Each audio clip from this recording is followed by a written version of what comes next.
Welcome, everyone, wherever you are. Some of you are probably already, if you're in Israel, it's evening in Israel here. We are still during the middle of the day. This is the third lecture of the State of Israel. I'm Chavat Samuelson. I'm the Director of Jewish Studies here at ASU. I'm also Irving and Miriam Lowe Professor of Modern Judaism and Regents Professor of History. If you've been with us before, you know the Jewish Studies at ASU offers undergraduate and graduate courses on Jews and Judaism. But in addition, we also offer a very robust program of public education, and we cover the Jewish history, the Jewish religion, Jewish culture. Our goal is to encourage everybody to look at education as a lifelong learning experience, and to encourage everyone to know more or in a greater depth about the past of the Jewish experience as well as the present, and maybe we can say something about the future. I want to thank Nadav Berman, Dr. Nadav Berman from the University of Haifa, who is this semester a visiting scholar here at ASU with us at the Center for Jewish Studies. And he put together this very innovative conversation and very interesting conversation with Israeli scholars. The first conversation, to those who joined us before, it was with Professor Alex Jacobson from the Hebrew University.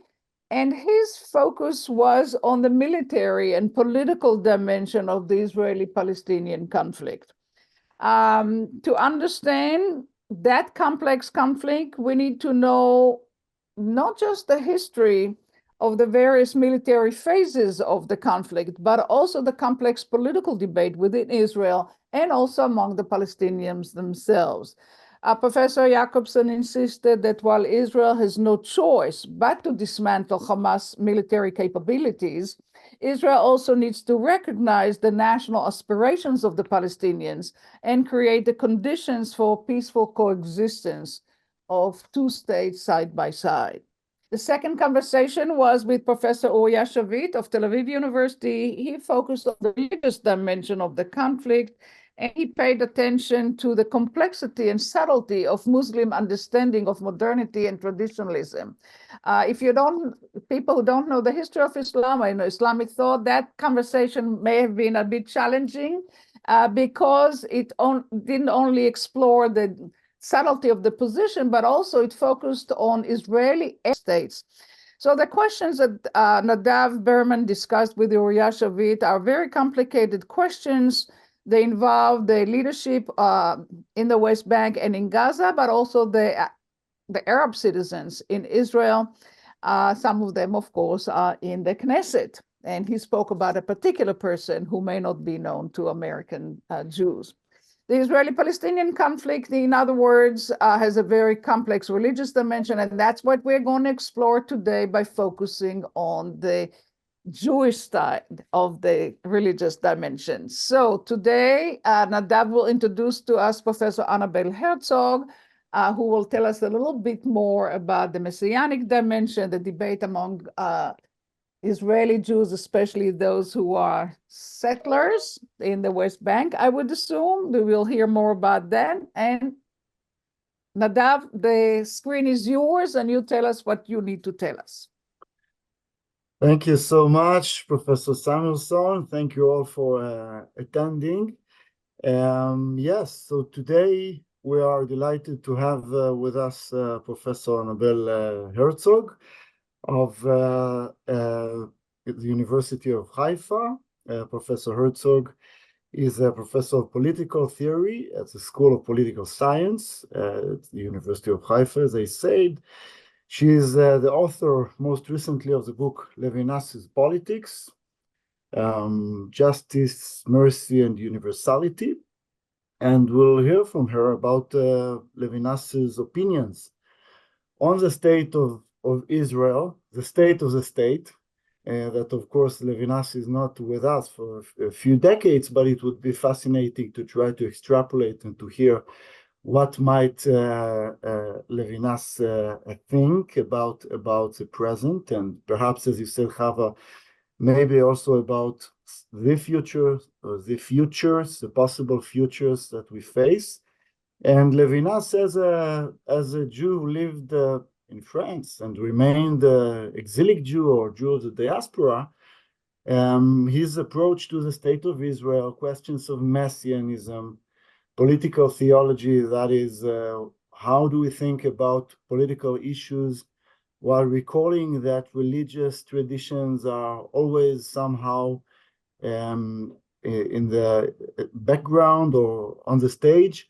And as we proposed in recent events and discussions, the division between the secular and the religious is very much contested in religious studies. Political theology is a discipline, one of the important disciplines that deal with the complexities, interwovenness, the entanglement between religious and secular matters, issues, concepts. And it would be, I'm looking forward, Annabel, to hear what you have to say. So we'll hold the event as follows. We'll have about 20 minutes of Professor Herzog's presentation on Levinas's approach to the state of Israel as he knew it. Again, quite a while ago. Annabel will expound on that. Then we'll have some 25 minutes of open conversation between me and Annabel. And then we'll have time for a Q&A. So please write your questions, I think, as you listen, and share these questions in the Q&A. You can wait a little bit until you hear, and perhaps give a chance for the presentation to echo, and your questions would be very, very welcome. So maybe a few words before we turn to Professor Herzog's presentation, just to say that the title of this event is Political Theology Within the Israeli Jewish or Jewish Israeli Case. So again, political theology is well known to scholars of religious studies, but for many of us here, perhaps not.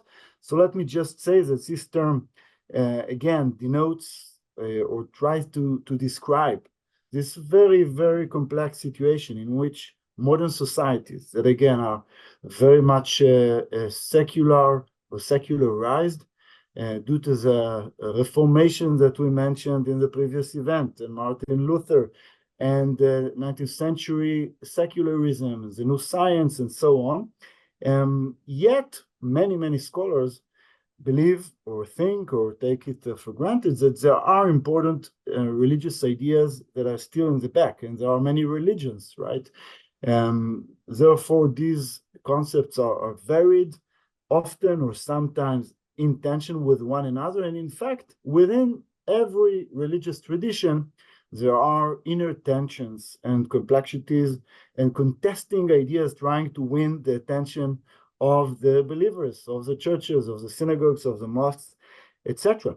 So today's question is about the status of the state of Israel, as the great French Jewish philosopher Emmanuel Levinas saw it.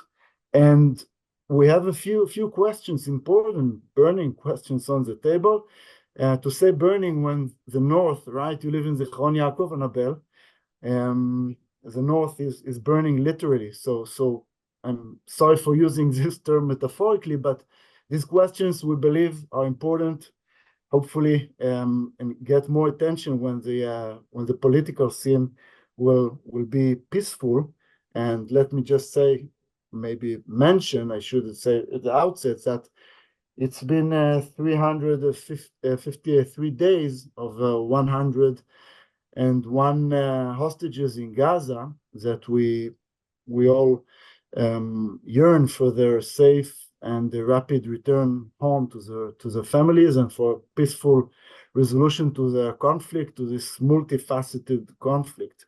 So Levinas, who is our imagined guest today, Also knew Israel's wars and the 1967 war and the beginning of the Intifada, or some seeds of it, and it's very, very interesting to hear what Levinas thought, as again, a Jewish philosopher was heavily invested in a dialogue with non-Jewish philosophers like Heidegger, and to hear what Levinas thought about the role of concepts like messianism, redemption in our modern and seemingly secular world.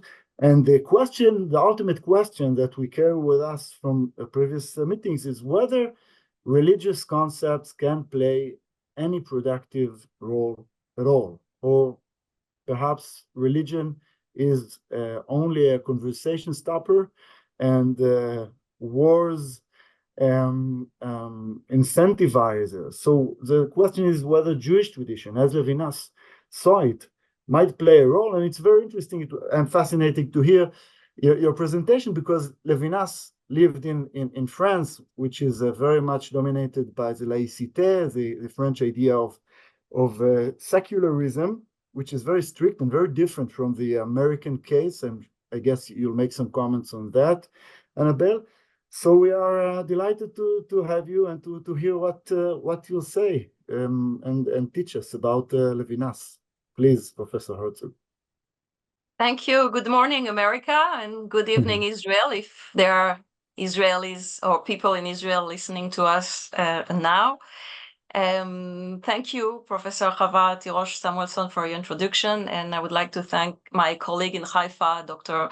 Nadav Berman, for inviting me, for organizing the event, and for his kind introduction. Like everybody since October 7th, 2023, I would like to start by saying that I hope the hostages will come back very, very soon, and that the war will end as soon as possible.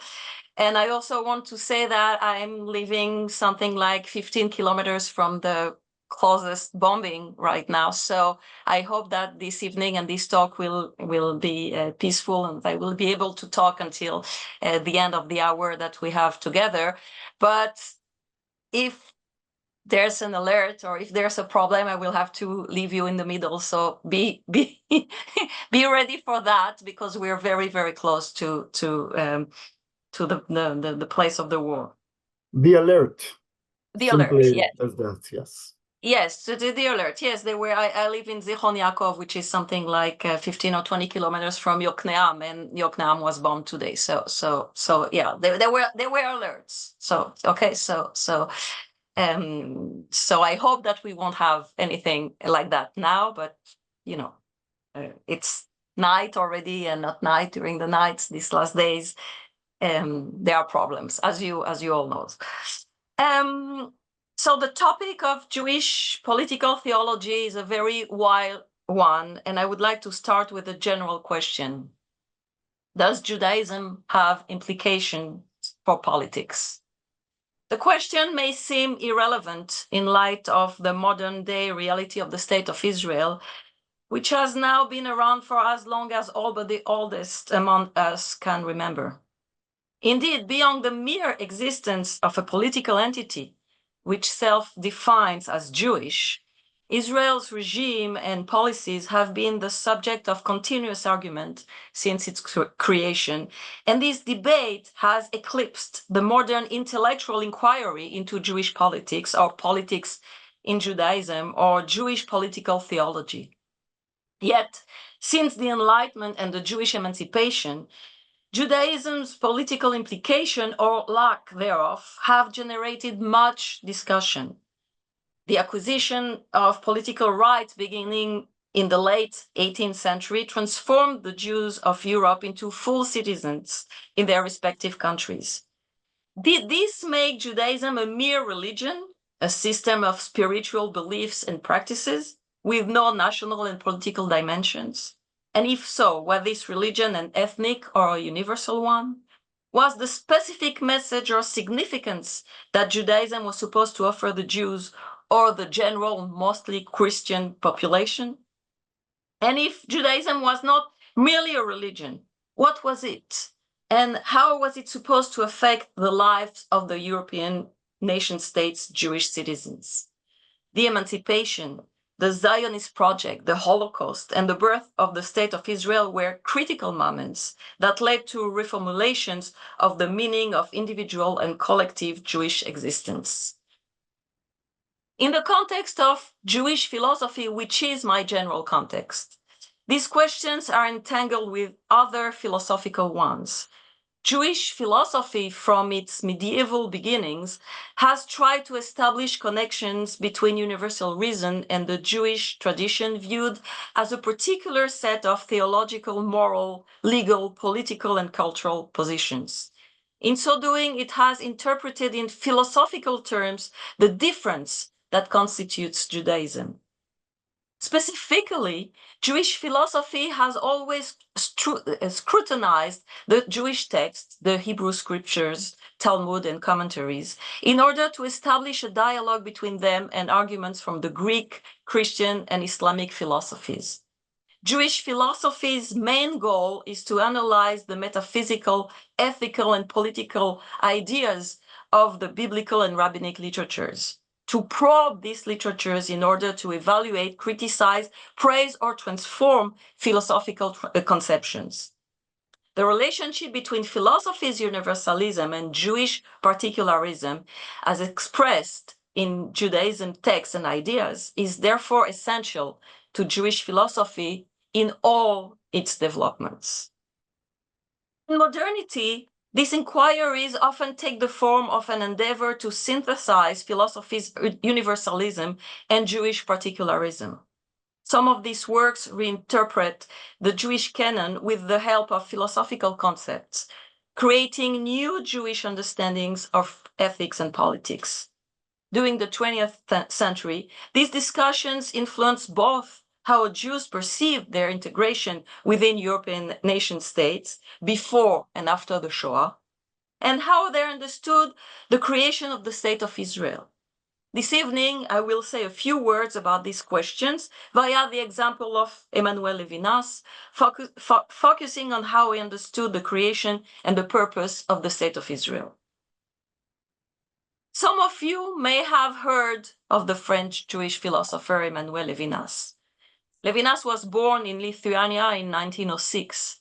He studied philosophy at the University of Strasbourg in France and Freiburg in Germany. He was mobilized in the French army in 1939, but in 1940 he was captured and sent to a forced labor camp for military prisoners in Germany. He wasn't sent to an extermination camp thanks to his French citizenship.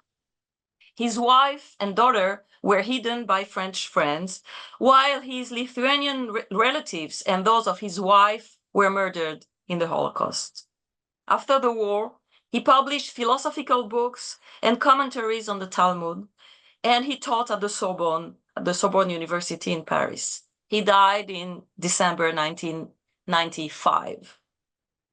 Levinas was a fervent defender of the State of Israel, but he was also a critic of its flaws.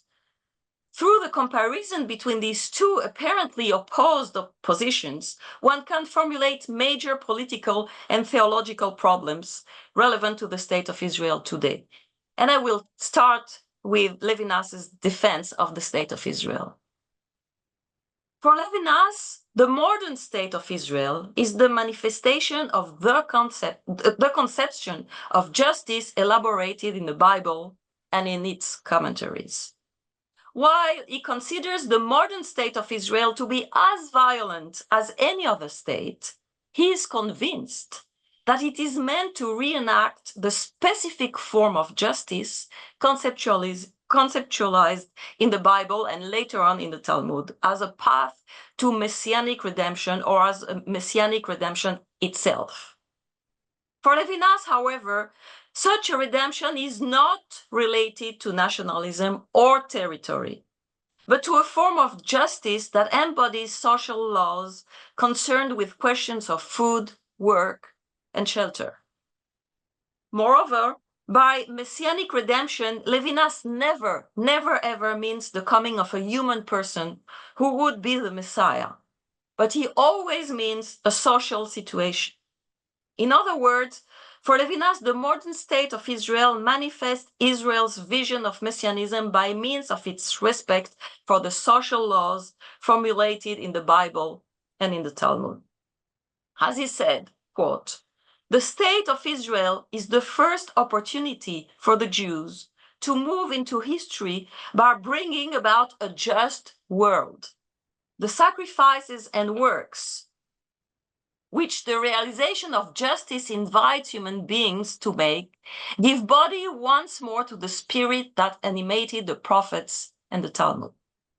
And of course, he was so honestly convinced that the state of Israel embraces the teaching of the prophets, namely cares for the poor, the widow, and the orphan, that he wrote with maybe some naivety, quote, "An Israeli person experiences the famous touch of God in all his social dealings."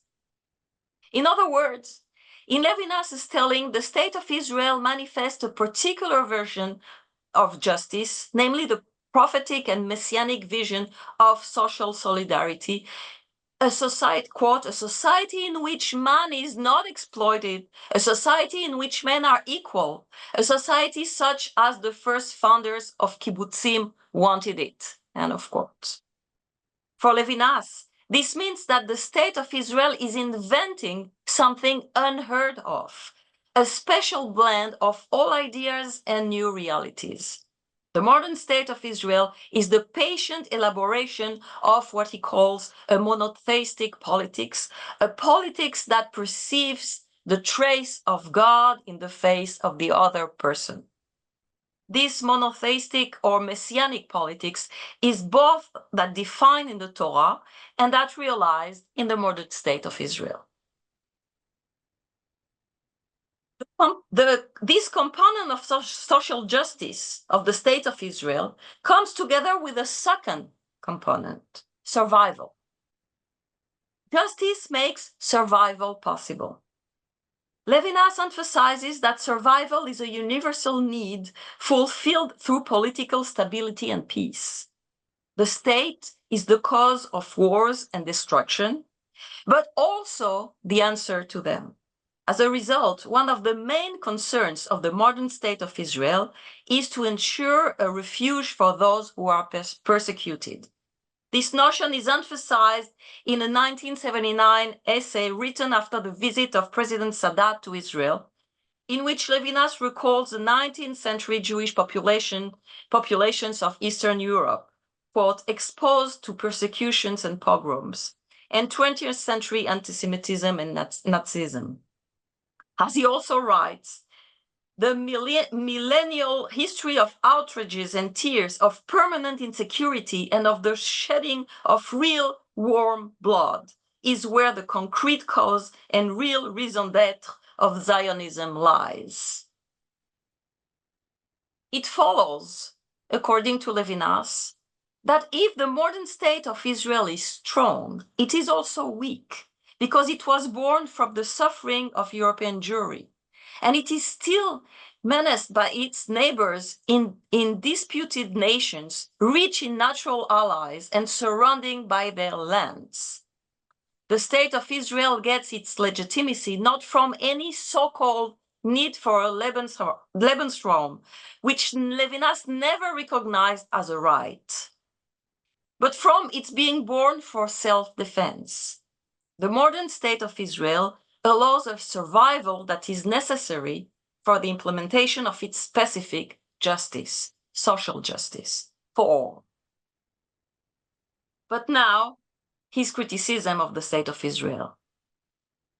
Levinas had very early voiced reservations about the dangers inherent in the Israeli political project, and in particular, the risk of developing an idolatry of the land. As he wrote in 1957, "The Jewish human being discovered human beings before discovering landscapes and towns. He understands the world on the basis of the other person rather than the whole of being according to the earth. He is in a sense exiled on this earth, as the psalmist says, and he finds a meaning to the earth on the basis of a human society. This is a literal teaching of the Bible. Freedom with regard to the sedentary forms of existence is perhaps the human way to be in the world. Man, after all, is not a tree, and humanity is not a forest. Levinas's claim against rootedness and naturalism is a social and political claim. The fact that individuals are not trees and humanity is not a forest means that people should not stand rooted in themselves and in their soil, whether as a nationalist army or as a self-satisfied mob, sure of its right and of its possession of the land. As he also says, quote, "My view is not similar to those who think that man grew out of the soil. I don't see in the soil the highest value. There is a distance from the soil, and even more, the origin of space is in speech." So, he says, there is a danger that the new Israelis, for him they were news, I mean, he was talking already in 1948, the new Israelis building their state on a particular piece of land will ascribe too much importance to that land.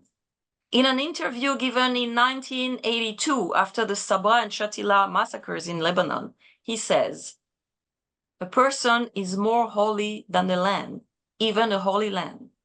Since faced with an affront made to a person, this holy land appears in its nakedness to be but stone and wood." In other words, there is a risk in modern Zionism to worship the land, to grow roots, and thereby to forget the word of God, namely the social laws and the responsibility for the other, which are the purpose of the Jewish Bible and of the State of Israel. Therefore, Levinas draws attention to the risks implied by the existence of the state. That is, despite the fact that the State of Israel serves an ethical purpose and is necessary for the survival of the Jewish people, it nonetheless puts Jewish existence in physical and spiritual danger because it entails an embrace of idolatry of the land, rootedness, conquest, and destruction. Levinas underlines the risk of becoming accustomed to violence. Emphasizing that Israel was weak and surrounded by enemies, he wrote, quote, "For the weak, throwing himself into the violence of combat, risks being accustomed to this violence, which he had to accept momentarily. Will he abandon one day the political and warlike path that he has chosen for a time? He finds himself caught up in a world he wanted to destroy, to engage unequivocally. One's absolute principle in the war or political struggle is to betray these principles in some way.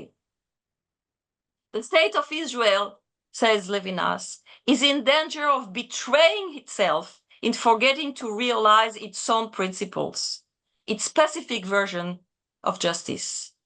Therefore, Levinas writes, quote, "Justice is the raison d'être of the state. That is what I call religion. The State of Israel will be religious because of the intelligence of its great books, which it is not free to forget. It will be religious through the very action that establishes it as a state. It will be religious or it will not be at all." And by religious, Levinas doesn't mean formal religion. He means social justice. In these sentences, he's not calling for Israel to become a theocratic state. Rather, he's saying that the essence of the State of Israel is a particular form of justice, and that should it fail to realize this justice, it will not be the State of Israel, but something else. The greatest risk taken by the state is that it will miss the opportunity to be itself. Some might say that this emphasis on the possible failings of the state of Israel does not say anything about Israel's actual policies towards the Palestinians.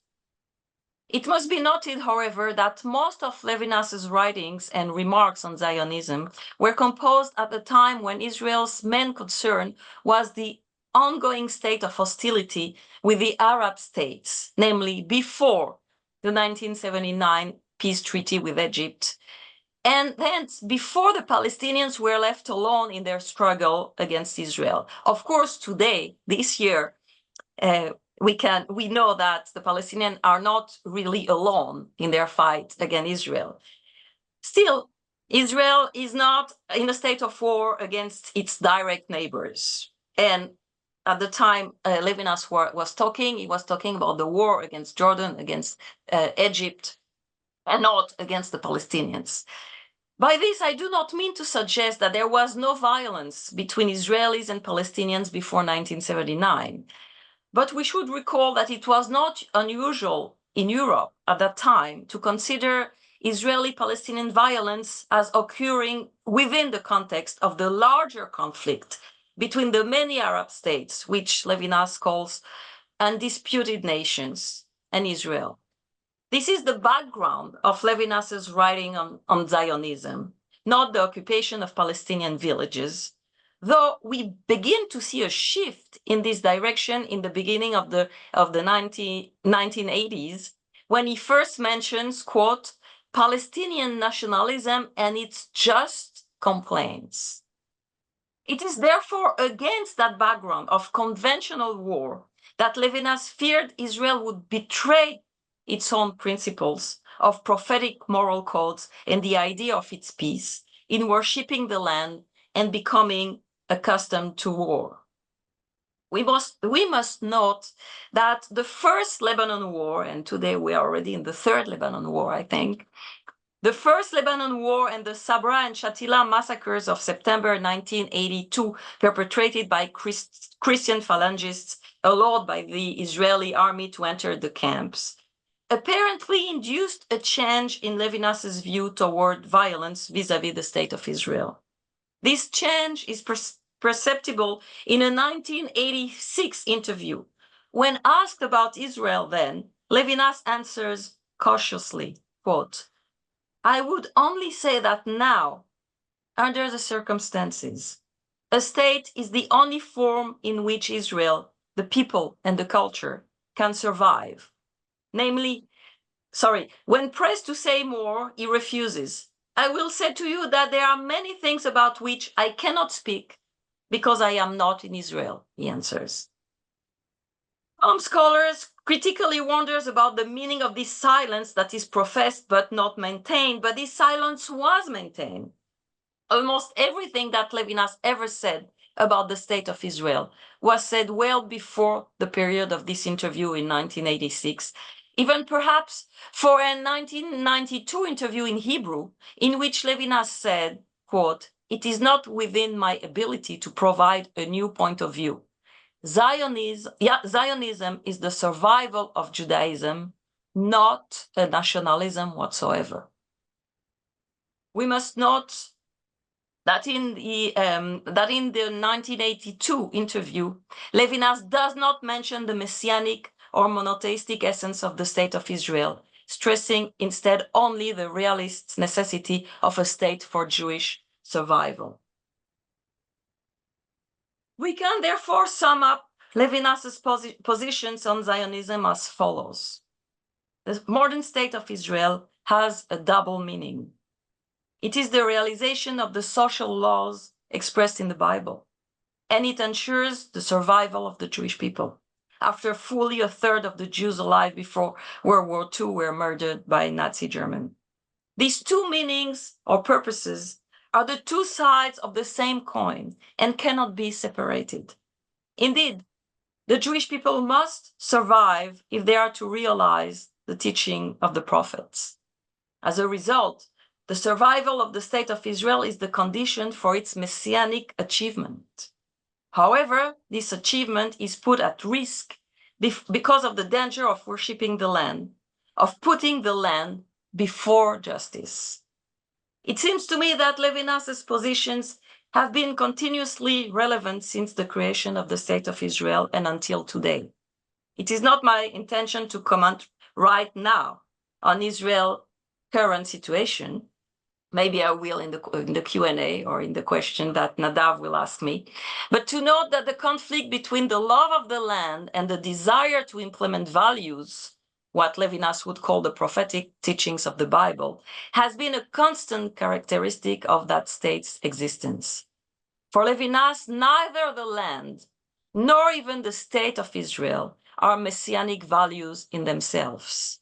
What is messianic is the care for the poor, the widow, and the orphan, namely social justice independently of national, ethnic, or religious identity, and independently of the land. It is the recognition of the otherness of the other and the care for this otherness. The State of Israel is a necessary instrument to implement these values. It's a tool in view of the messianic achievement, but it never constitutes these values in themselves. For Levinas, territory, identity, and religion have nothing to do with messianism. Therefore, for him, it is only when social justice for all is implemented, which is not the case right now, I should say, that we will be able to speak of the State of Israel in messianic terms. Thank you very much. Thank you so much, Professor Herzog. That was illuminating, thought-provoking, and raises many questions that I'll share some of them now. And again, dear audience, please feel free to share your questions in the Q&A tab, and we'll get to that within 15 or 20 minutes. And yes, so I have a few questions, and as I wonder if it would be better to to deliver them one by one. So let me start again. First of all, of course, Levinas was one of the greatest Jewish philosophers of the 20th century, and his greatness is well acknowledged, way beyond the human Jewish circles. My next question, which I already have in mind, is about the human and non-human realm, about the land. So I will do it one by one. So the first question is really about, I'll start with this one. You know what? With a question of land, because for Levinas, let's go a few decades back, right?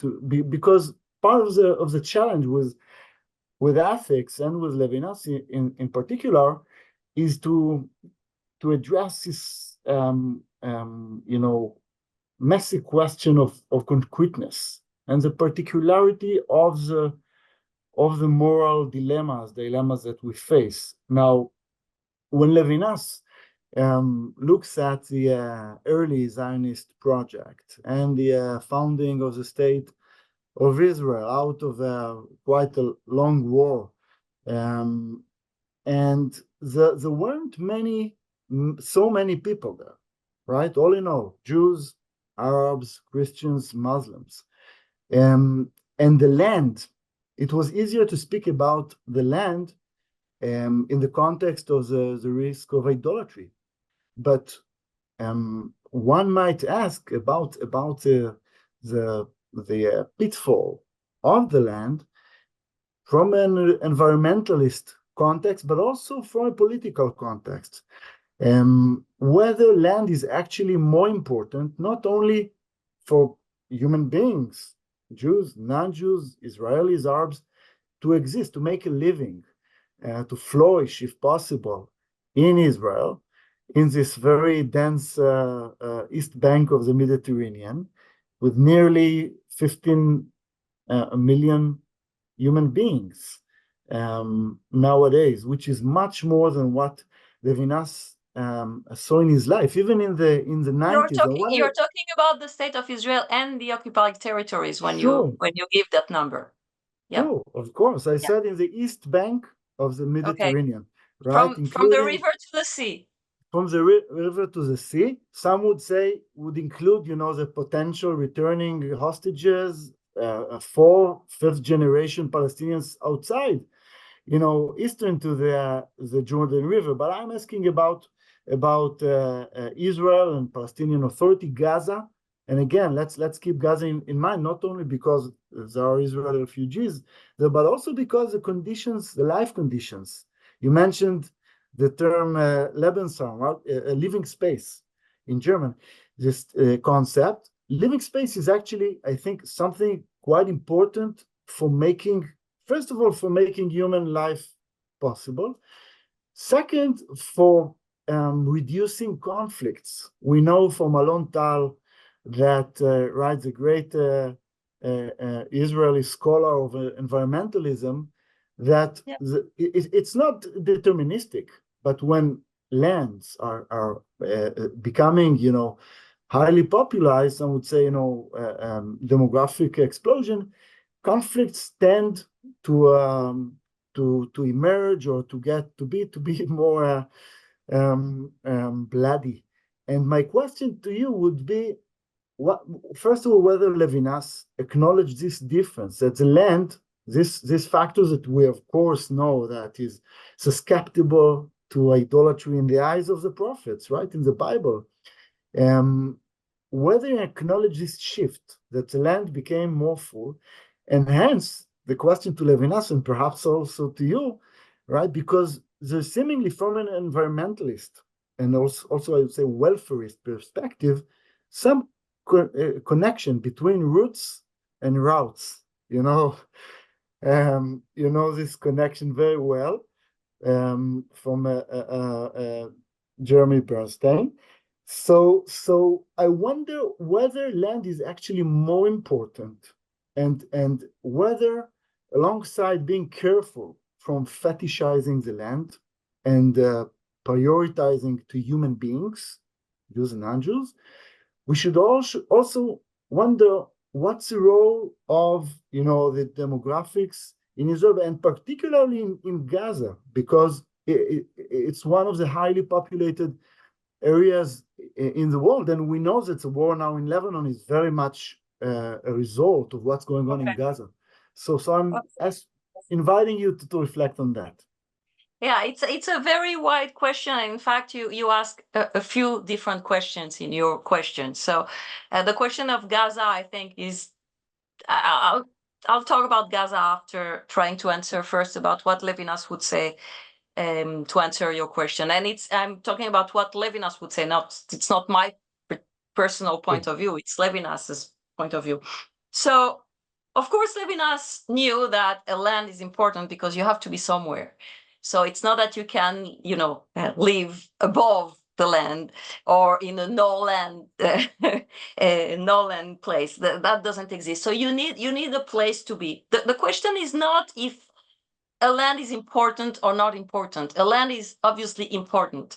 The question is if the land is the first important thing, the first value or not. And for Levinas, it's certainly not the first or the most important value. And in fact, it's not a value. For Levinas, the land is an instrument. It's a tool. It's something that is necessary. You need a land and you need a state for self-defense and to implement. I saw that someone asked a question. I saw the question very quickly appear on my screen and then disappeared. So I'm not absolutely sure about the question, but indeed, you need a state to realize social justice, and it's and you need that state. But it doesn't mean that the state is the value. The state is the tool for the value, which is the social justice. And the same thing with the land. You need the land to live, to be somewhere. But it doesn't mean that the land is the value. I'm going to give you a very, very simple example. That's always the example that comes to me, to my mind, when I try to understand these positions, these ideas of Levinas. When you're in a plane, When you're flying the plane, you have this oxygen mask that you hope never to need. And they tell you when they explain to you the security measures, that if the masks fall and you have to use them, and you're a parent and you have a baby, an infant with you, you must first put the mask and then put it to your first the parents must put the mask on themselves and then to their children. When you read that, of course, it's totally logical, because if the parents don't put masks on themselves, they will die and they won't be able to help the children. But it looks as if the parents put their mask on themselves first. They are the first to have the mask, and then only the children. So it's the same kind. I'm doing a very stretched, too stretched maybe analogy, but it's the same kind of relationship between the land and or a state and the values that you have on this land. You need the land as in the same way that the parent need a mask to be able to help his child or her child, namely to be able to implement social justice, ethics, and the values that Levinas promotes. So the land is an instrument. It's a path to something. It's not the value in itself. Now, you're quoting environmental activists or theorists and work, and you're saying the land has a value in itself.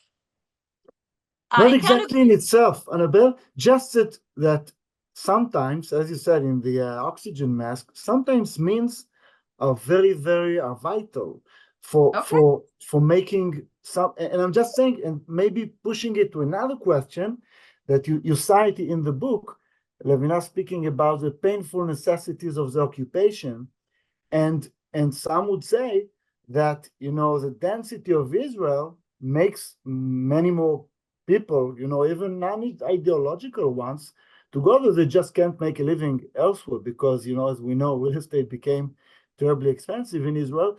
So that's another way to try to think about this complex reality.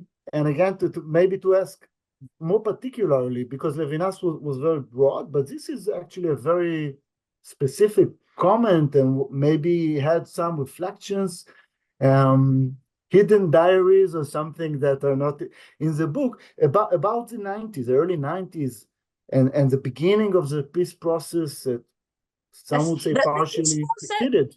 Yes, the peace process of the 90s was ready, or seemed to be ready.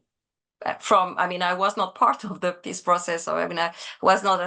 I don't know what they talked about in the politicians talked about, but from the point of view of a simple citizen, which is what I was, during the peace process of the 90s, there was a feeling that the state of Israel was ready to give back or to renounce part of the land, some of the land, okay. So meaning that the state of Israel as a political entity was seen as different from the land itself. And which is an old vision that you can find in some Greek philosophers. The land and the political entity are two different things.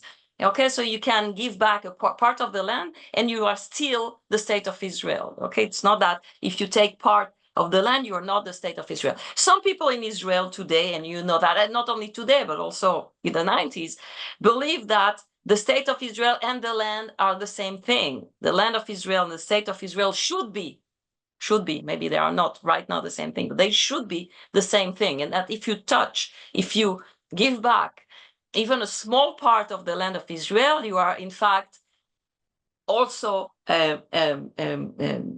renouncing in a way or another the state of Israel, or the unity of the state of Israel, the integrity of the state of Israel. So Levinas was not there at all. For him, what's important is the people. The people meaning the Jewish people, and the people we are with the Jewish people, with the Jews, and everything else.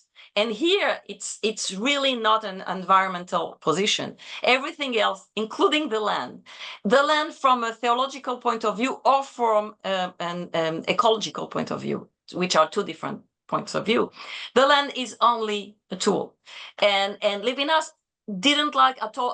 I don't think he really had a deep understanding of ecological environmental dilemmas or problems, but he did have a deep understanding of theological understandings of the land, and he was totally against that, meaning that for him the people who believed that the land is holy were wrong. For him the land is never holy. Ethics on the land is holy, but not the land itself. So your question made me move from very different levels of discussion, and I just want to add, and because maybe you will move to another question, so I just want to add a small piece of answer about Gaza.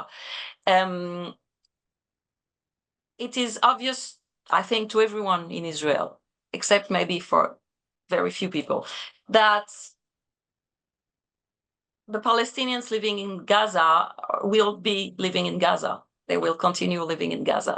And that what's going on in Gaza has a very direct impact on what's going on within the state of Israel.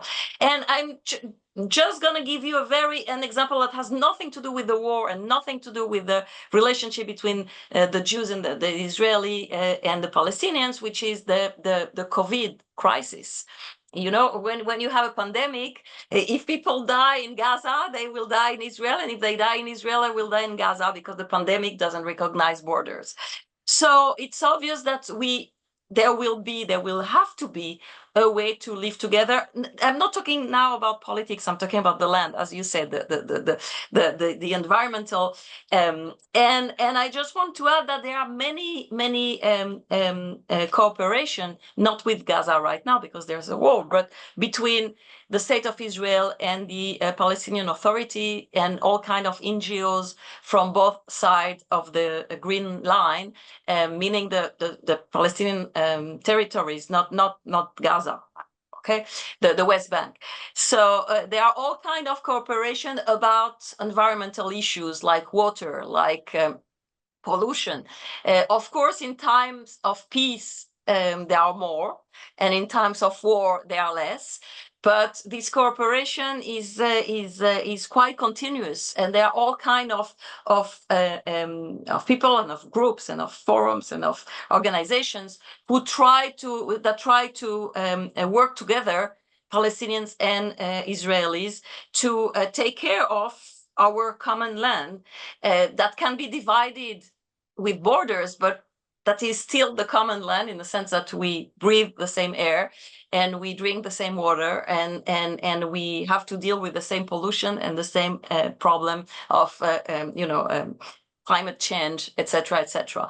So, but Levinas was not there at all. I must say that he was totally blind about these issues at the time he wrote, and especially when he talked about the state of Israel, he had absolutely nothing to say about that. But I think he had nothing to say about that about France or America either. Yes. Well, that's. I mean, thanks for these answers, responses. I'm thinking of this dog, in the German camp, when Levinas spoke about this dog as the last Kantian in Nazi Germany, which made me think that he was very aware of the non-human world, and that's also relating to the question of where do we get our ethical sensitivities from. So some of them are deontological, right, metaphysical. For Levinas, I mean, clearly ethics is a metaphysical thing, but on the other hand, and that's a very important concept to add to the salad of the discussion, right? The face, right? The face is ultimately a physical phenomenon.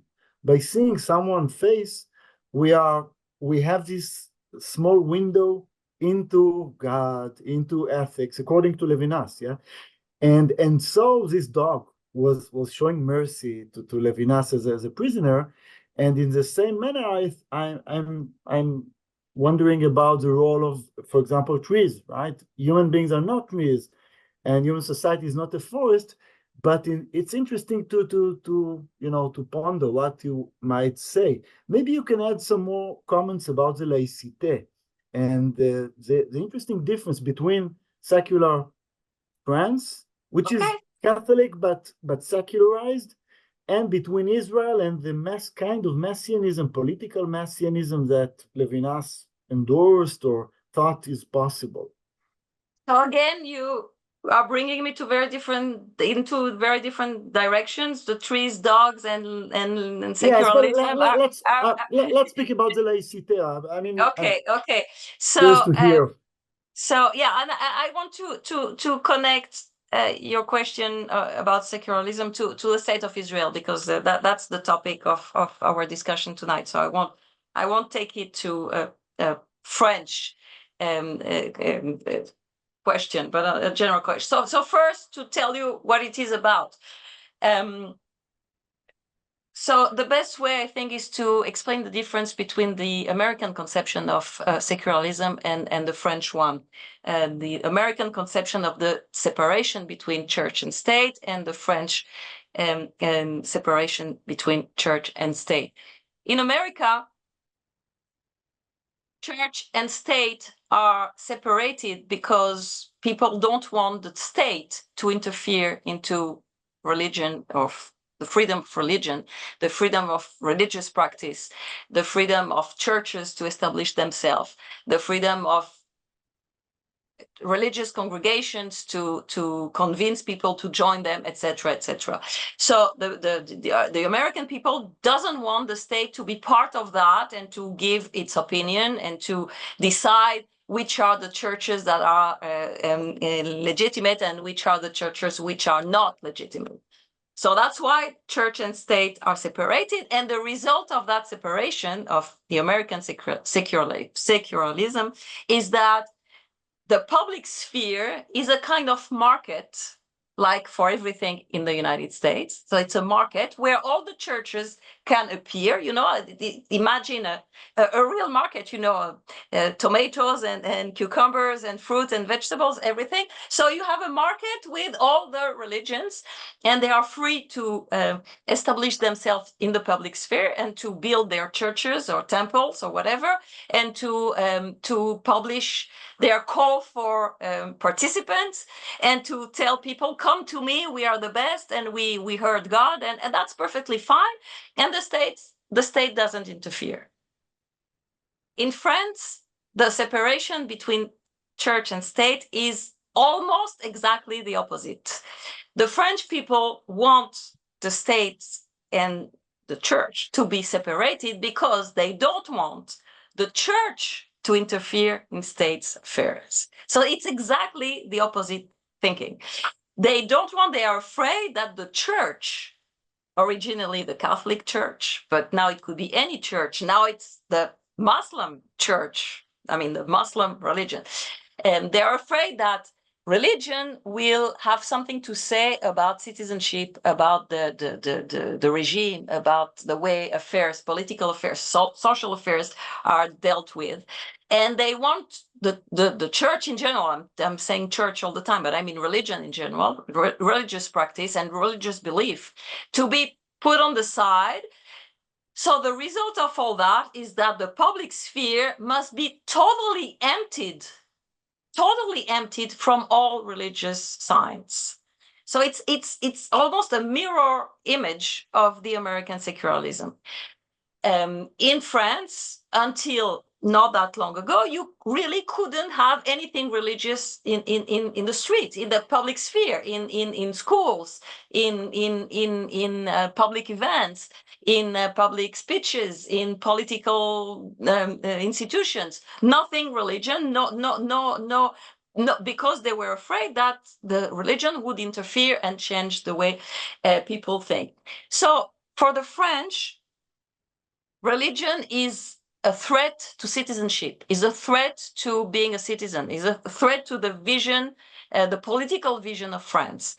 In America, religion has absolutely nothing to do with the political, the political identity of the people, and so Americans don't care if there are many churches in the public sphere. Obviously, for the individual, there is no much difference in everyday life, because in France, you're absolutely free to go to any church you want and to believe in any religion you want and to practice your religion. That's perfectly free, and you have all the rights exactly like in the States. But it's a private affair. It's not a public affair. It's not something that should see outside. So, for instance, when the Muslim minority, which is a big minority in France, became more and more religious, and women, Muslim women, started to cover their head, the French saw it not as an expression of religious right, but as a threat on French identity. French identity, not religious identity, but political identity. Yes. Now, Levinas was totally there, was totally French in that sense.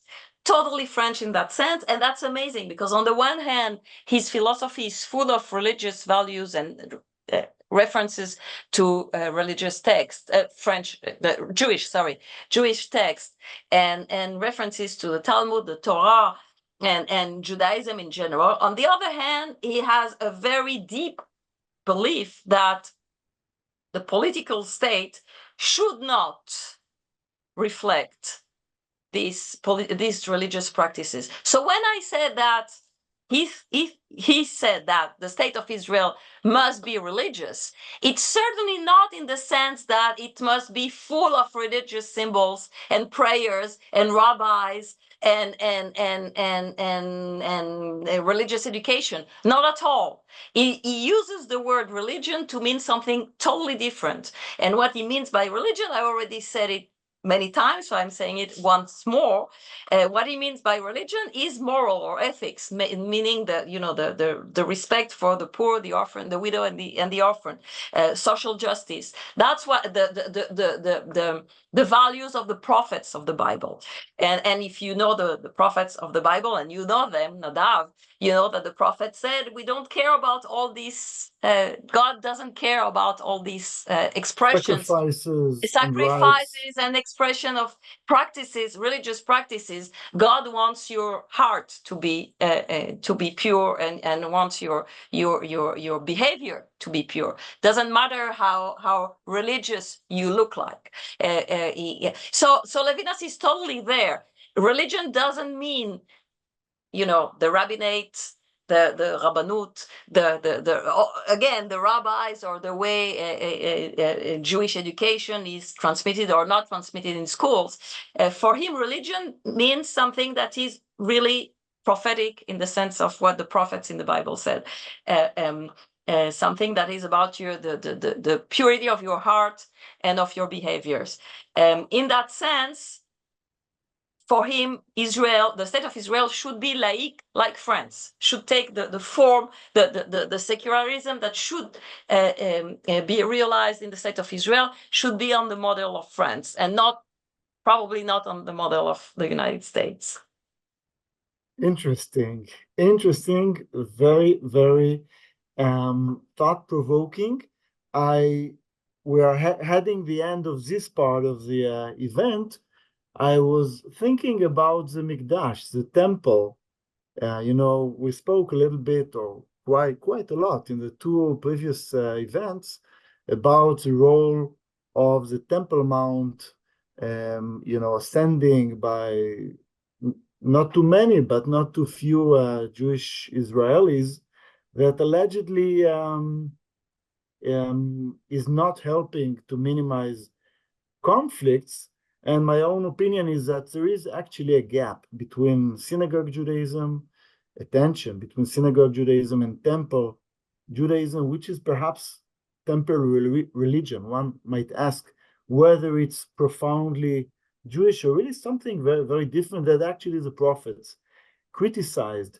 And before we turn to the Q&A, and please, dear audience, please share your thoughts. If it's, if all questions, all relevant questions are welcome. So please share your questions with us. I mean, I'm happy to keep the conversation here for 2 hours with my own questions, but please share your questions with us in the Q&A. So I'll ask you, Annabel, about whether he was aware of that. I'll just say that, for example, Eliezer Berkovitz, in the late 50s, 1950s, wrote in a fascinating article, before the 1967 war and rise of messianic expectations, that many think were the condition for the Mikdash, for the temple messianism that we see in the last decade. So Berkovitz was actually saying that the rise of the Mikdash thinking in Judaism, he wrote it when he was, I think, in Chicago, is actually a manifestation of secularism.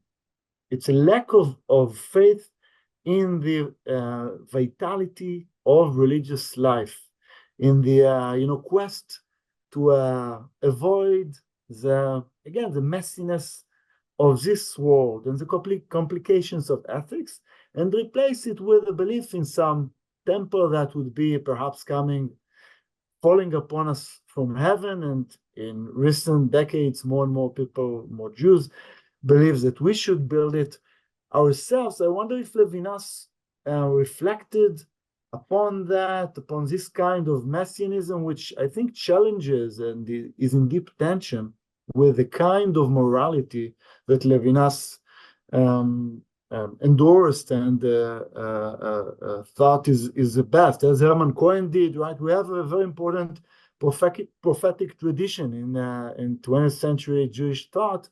And I wonder if Levinas was aware of that, commenting on that, saw it as a possibility, prophesied on that. Okay, so again, a very large question, and I will give 4 different answers. First, Levinas never lived in Israel, and in fact didn't know that much about life in Israel. He came a few times, but not. I mean, he was not the kind of person who comes every 2 months, or has family here and relatives and comes and stay for months. So he was not. For some reason, he was not extremely well received by the Israeli universities, by his colleagues in philosophy or in Jewish thought, for all kind of reasons that would be too complicated to develop here. So it's not that he knew Israel, but he didn't. I don't think he really thought about the issues that you are raising here. So that's my first answer. My second answer is that what he did know about Israel, or what he did like about Israel, is that it was for him the revival of the world that had been destroyed in the Holocaust. So the world of studying the text, the yeshivot, again, not religious, not formal religion, but textual religion. The text and the people studying these books, Talmud and the Midrash and everything. So that he knew and that he admired, but I don't think he now. Talking about the Temple Mount and what's going on there, I would say I'm extrapolating.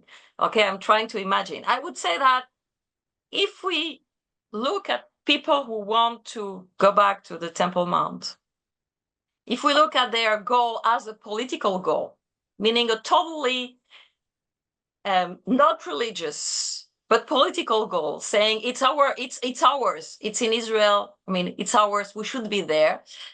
Levinas could have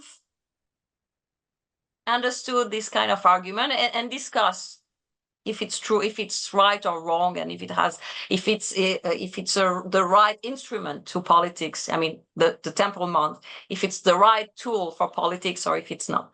Now, if these people who want to go to the Temple Mount believe that it's religiously important, that this place, this land, this temple is religiously important to the Jewish people, Levinas would say unequivocally that it's idolatry. It wouldn't discuss. For him, it would be 100% idolatry. So he would say that these religious Jews who want to be there because they believe that this is the center of religion, the center of Jewish life, he would say that they are totally idolaters. So that's my answer to your question about this. Yes, yes, it's so interesting to think what would be the Levinasian approach. We don't have many questions, Chava, right? Or do you want to join the conversation? Yeah, since we don't have questions from the audience, let me continue the conversation slightly in a more kind of an historical perspective. As I'm hearing you, I don't see a lot of difference between Levinas and Buber. Can you comment on that? And then, yeah, in relation to the state of Israel, I don't think there are much differences.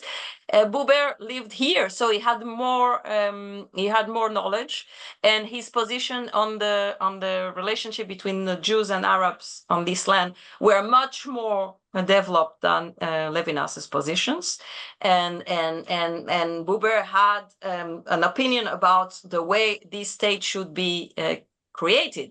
Obviously, after the Shoah it changed, and he agreed with the creation of the state of national national state, and not a confederation of Jewish and Arab states. So Buber was much more knowledgeable than Levinas, but about idolatry and the relationship to the land, and they were very, very close indeed.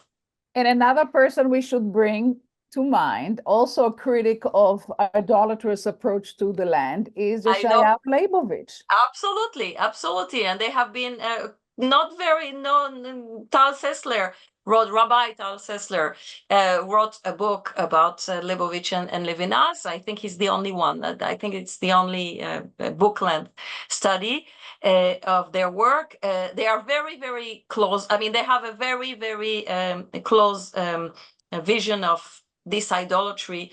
But I think that this time too, Leibovich lived in Israel like Buber lived in Israel, and so he had a much more developed position and a much more developed criticism of what was going on here. And I think that Levinas, living in Paris and staying in Paris, didn't want to criticize too much, because you know how it is when you're not in Israel. You try not to criticize too much the state of Israel, or at least at that time. And but their criticism of idolatry is very, very, very similar. Very similar. I would maybe try to problematize. Again, there are important similarities between Buber and Levinas as a sociologist of some kind, pragmatist perhaps, but Leibovitz, the later Leibovitz, right, there's a common division between his early career stage, which is considered Catholic, of Leibovich, more social, more similar or reminiscent of religious Zionism, and the later Leibovich, who is allegedly Protestant and more individualistic. That's an important distinction by Akiva Ernst Simon and Avi Sagi, built on that, and others. And in this point, there's a huge difference, because Levinas ultimately is a socialist. And this socialism, I think, dictated that that some questions should be resolved according to how they, influence the betterment of society. That's my impression. Whereas I don't think Leibovich's approach I don't think that you can say that Levinas was a socialist. I mean,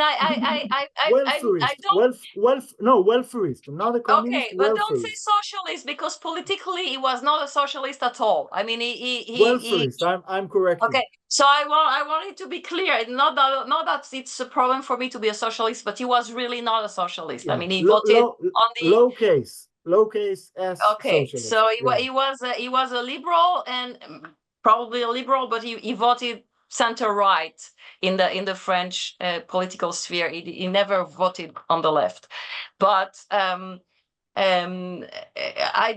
mean, the distinction that you are making between an early Leibovich and a late Leibovich are certainly pertinent, but I mean, I'm not sure that here they're really the question here, I think, that Chava asked, or Chava's comment was about the criticism of idolatry, and I think it's extremely important in Leibovich. That's something that is remarkable in his thinking, and in his opposition to the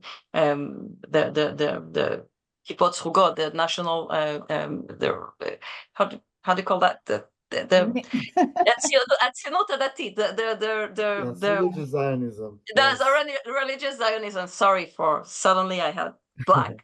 The religious Zionism. So Leibovich had a very clear criticism of religious Zionism, and he called them idolaters because of what their relationship to the land and to the state. And I think that in this account, Levinas, if he had known as much as Leibovich knew about what was going on here, he would have totally agreed with him. I mean, that's yes. Yeah.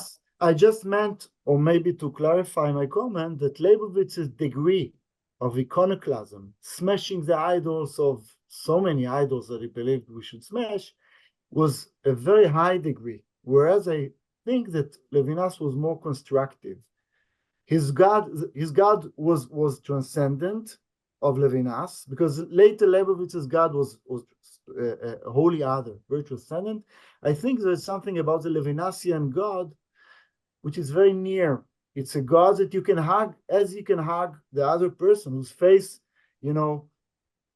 pushes you toward being more moral. That's my impression, that their God is quite... No, it's, God is otherwise than being. Yes. I think that God in Levinas is even farther than God in Leibovich. I think that it's the contrary. You cannot even say the word. The word God he's not even there for you in Levinas. So yes, but anyway. Yes, that's a long discussion about the role of Eros, which I think is very different. But I think ultimately it's a kind of Jewish practice, both from Lithuania, right? But the kind of warmth, human warmth, that Levinas is manifesting is different. And I think it's the iconoclasm factor, which makes also the kind of God, but the strict iconoclasm, which, I mean, the critique of the occupation and so on, they share not so much. Levinas was much more moderate, for example, about what could be morally justified in terms of the Israeli-Palestinian conflict. Sure.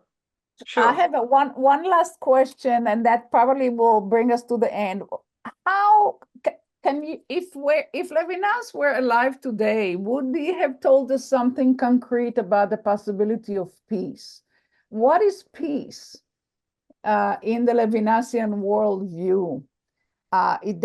Peace does take compromise. Peace takes politics. Peace takes lots of even economic and social considerations. What would be Levinas' position? So first, he had, his position was very clear when Sadat came to Israel. I mean, so he totally understood the need for this kind of event, a very human event, when two politicians, one politician comes to Israel or the other goes to Egypt. I mean, whatever happens. So I think he would wait for or pray for this kind of event to happen here, meaning that people talk. And I think that would be the first stage, which we don't see happening in these days, but to talk. The only question, and I'm going to complicate a little bit your question, Chava, but Levinas has been asked many times if everything he said about the other and the relationship to the other, the ethical relationship to the other, would work if the other is a Nazi, is a German Nazi. And these kind of questions always made him stop talking and then say, yes, even with the German Nazi. So if we take this example and we bring him to today, I think that Levinas would say, yes, talk even with the Hamas. Okay, so I'm not saying that the Hamas people are Nazis, that there are different times and different ways to express themselves. But I'm talking about, big enemies and of and so I think he would say yes, we should talk. Again, I'm not talking about my own opinion here. I'm trying to define or trying to extrapolate about what Levinas would say. He would certainly say that at some point we have to talk, and what seems to be right now here in Israel is that it's extremely difficult for any of us here in Israel to imagine the moment where we will talk with people who are connected in a way or another with what happened on October 7th. But I think that Levinas would say that the first step of any peace is to be able to do this kind of sacrifice, and that the sacrifice is a very important concept in Levinas's philosophy. And the first sacrifice would be to sacrifice our reluctance to talk with the big enemies. And he would say that yes, we have to talk. Now, what it means after that in terms of giving up lands or giving up that's something else that I don't think he would know, but I think that he would consider the peace would be first about talking, and talking was extremely important in his philosophy, the way you talk to the other, and then the importance of speech, and I think that the first thing would be for him again, would be that, and which we don't see. I mean, we don't see it coming right now. I mean, we don't see any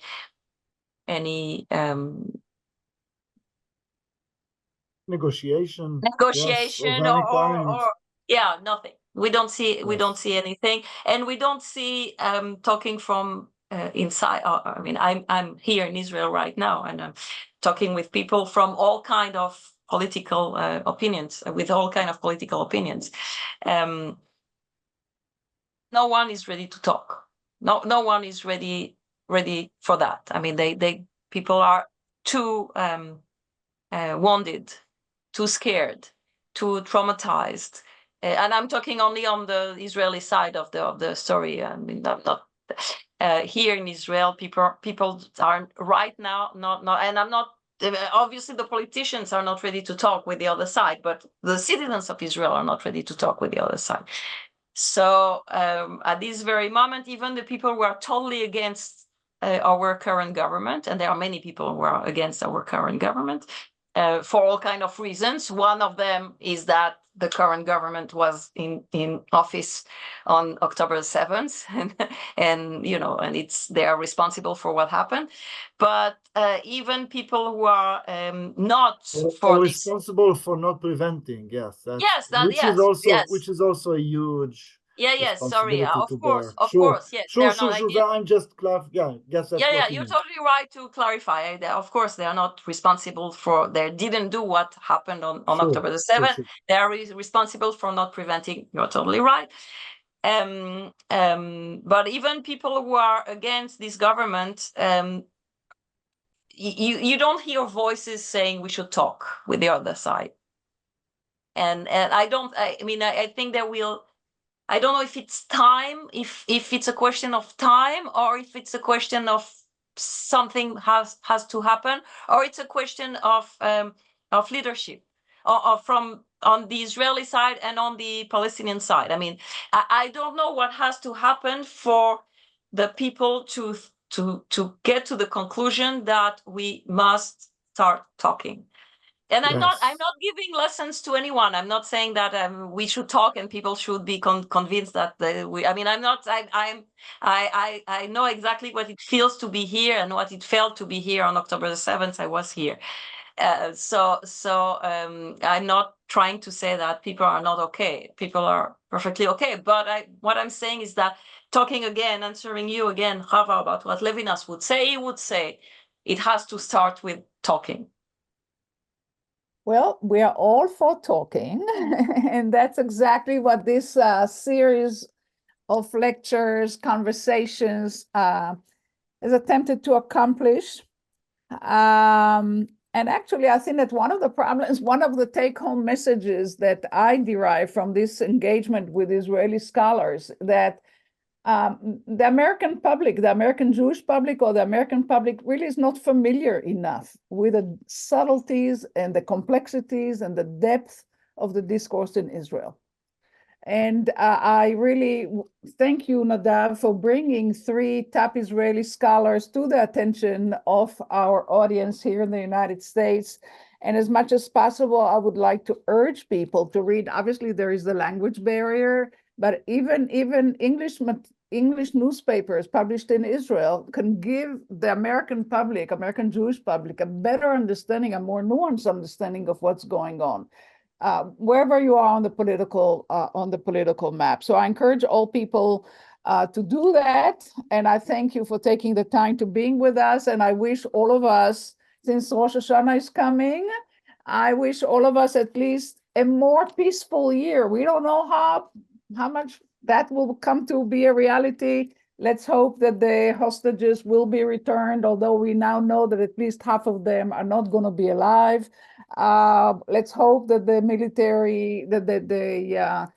military conflict will come to an end, or at least to some kind of a ceasefire, and that maybe a new geopolitical arrangement will emerge in the Middle East that will allow for coexistence. And I think that that's really the key message here.